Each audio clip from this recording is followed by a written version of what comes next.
Magandang araw pong muli sa inyo, salamat po sa ginagawa ninyong pag-aabang sa aming ginagawang lingguhang video ukol sa kasaysayan, kultura, at kaunlaran ng Cavite.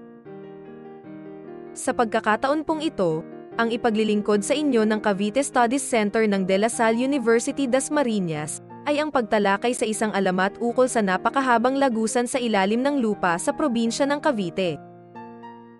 Kaya simulan na po natin ang ating pag-aaral.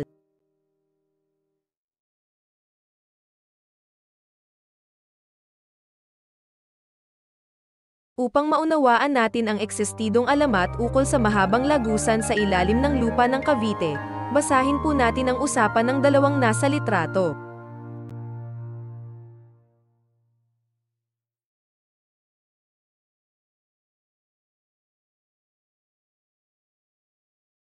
Dumaan po muna tayo sa Cavite Studies Center ng De La Salle Dasmariñas upang humanap ng kanilang kasagutan ukol sa usaping ito.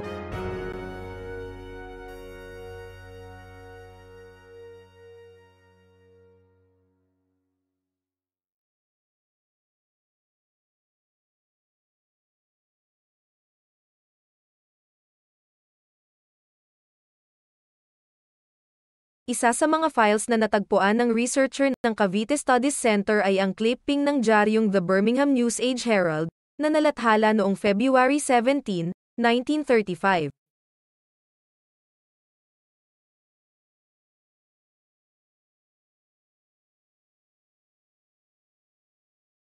Ito ay may pamagat na That Thing Called Fear, na sinulat ni James B. Hutchinson, kung saan niya ikinwento ang isang opisyal na Amerikano na pinangalanan niya na Carr, at namuno ng Philippine Scout, na binubuo ng mga pangkat ng mga makabebe, na nadestino sa bayan ng Silang, Cavite sa mga unang taon ng 1900s.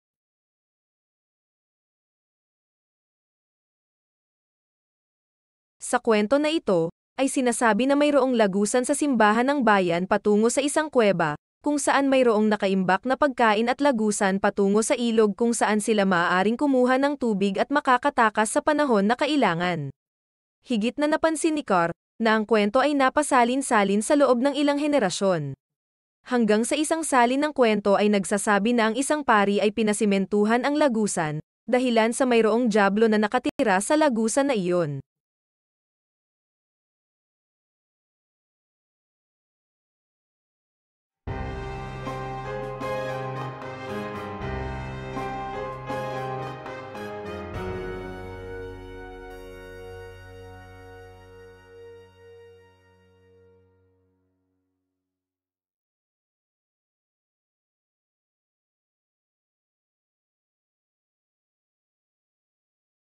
Isa sa maaring teorya na pinagmulan ng alamat ay ang isang mapa noong mga unang taon ng 1800s, kung saan makikita ang simpleng koneksyon ng mga matandang simbahan ng Cavite, sa pamamagitan ng pahilihid na kalsada.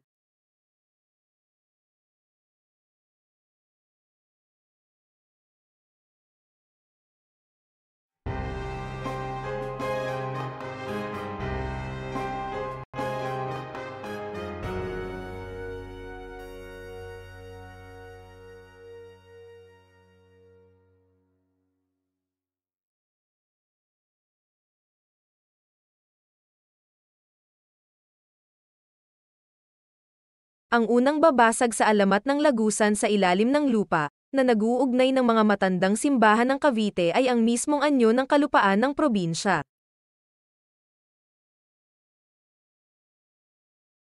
Ang unang katangian ng lupa ng probinsya ng Cavite ay ang pagkakaroon nito ng maraming sistema ng mga ilog, na magiging mahirap para sa konstruksyon ng ganoong kahabang lagusan sa ilalim ng lupa.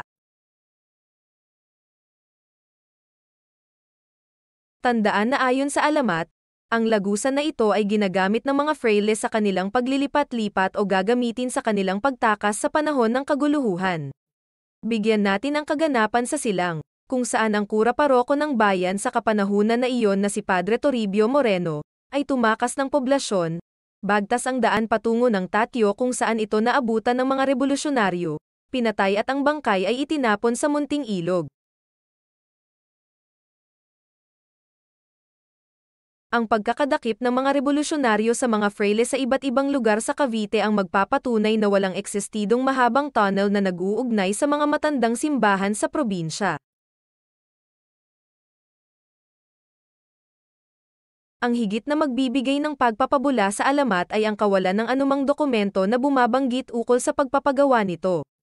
Ang pamahalaang Espanya ay masinop sa lahat ng kanilang mga dokumento magmula pa sa pagpapatayo ng kanilang fortifikasyon sa Cavite at maging ang simbahan ay mayroong maayos na pagkukwenta sa mga gastusin sa pagkukumpuni ng mga edipisyo, ngunit walang nabanggit na lagusan sa ilalim ng kanilang mga simbahan.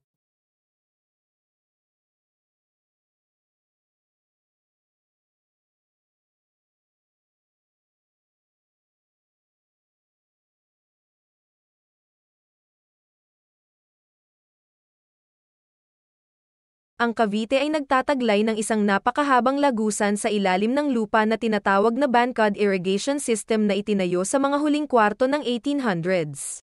Na lumalagos mula sa baryo ng Bancod sa bayan ng Indang hanggang sa barangay Cabezas sa lungsod ng 13 Martires, at ang lahat ng kaukulang mga dokumento ay preserbado pa sa mga arkibo ng Espanya.